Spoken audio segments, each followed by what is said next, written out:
샬롬 류선생의 구속사 천국열차 유도순 목사님의 신구약 성경 파노라마를 낭독하는 시간입니다. 지금은 예레미야 파노라마 40장입니다. 말씀하신 대로 행하신 하나님. 요절은 3절 여호와께서 그 말씀하신 대로 행하셨으니 이는 너희가 여호와께 범죄하고 그 목소리를 청종치 아니하였으므로 이 일이 너희에게 임한 것이니라. 40장에서 44장까지는 포로로 끌려가지 않고 유다에 남아있는 자들의 행적입니다. 이들의 행적은 이미 24장 8절에서 말씀한 대로 악하여 먹을 수 없는 악한 무화과와 같은 모습을 적나라하게 드러내고 있습니다. 그렇다면 이들의 이러한 모습을 보여주시는 의도가 무엇일까요? 인간이 얼마나 만물보다 거짓되고 심히 부패한가를 17장 9절 우리 눈앞에 드러내어 똑똑히 보여주기 위함이라고 말할 수밖에 없습니다. 이를 통하여 첫째는 행위에 의한 구원의 불가능성을 보여주고 둘째는 하나님의 사랑과 은혜를 드러내기 위해서입니다.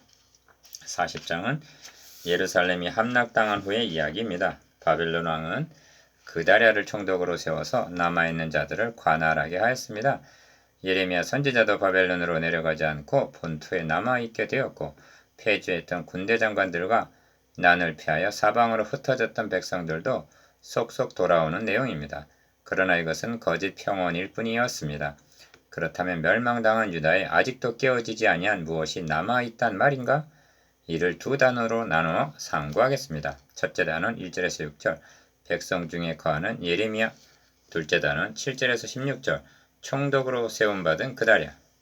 첫째 단어는 1절에서 6절 백성 중에 거하는 예레미야. 시위대장 느부사라단이 예루살렘과 유다 포로를 바벨론으로 옮기는 중에 예레미야도 잡혀 사슬로 결박되어 가다가 라마에서 해방된 후에 말씀이 여호와께로서 예레미야에게 임하니라 1절 40장은 예루살렘이 멸망당한 후로 39장 처음 나오는 말씀입니다. 그렇다면 예루살렘이 심판을 받게 된 데 대한 어떤 언급이 있음직하지 않습니까? 젖절에서 여호와의 말씀이 예레미야에게 임하니라 합니다. 무엇이라 하고 말씀하시는가? 그런데 이어지는 말씀은 시위대장 느부사라단이 예레미야를 불러다가 하는 말로 이어지고 있습니다. 1. 너희 하나님 여호와께서 이곳에 이 재앙을 선포하시더니 2절 2.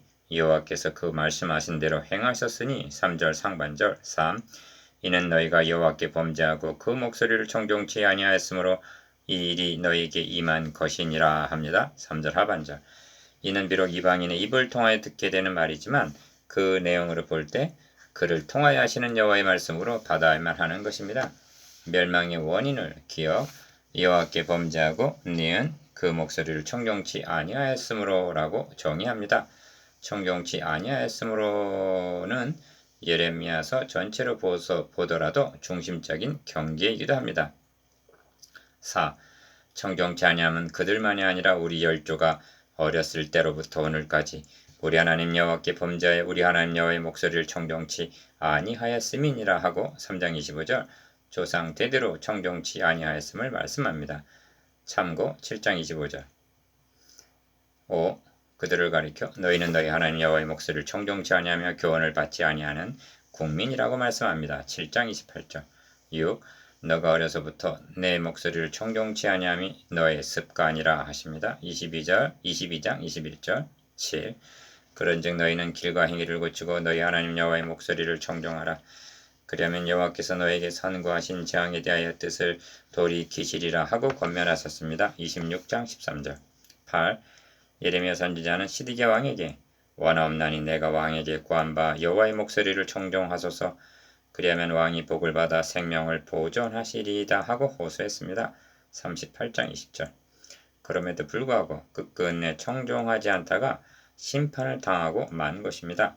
그러므로 시위대장 느부사라단이 그 목소리를 청종치 아니하였으므로 이 일이 예루살렘의 멸망 너에게 임한 것이라 하고 40장 3절 한 말은 예루살렘 멸망에 대한 하나님의 정의라고 볼 수가 있습니다. 9. 그렇다면 이제부터 청종해야만 하지 않겠습니까?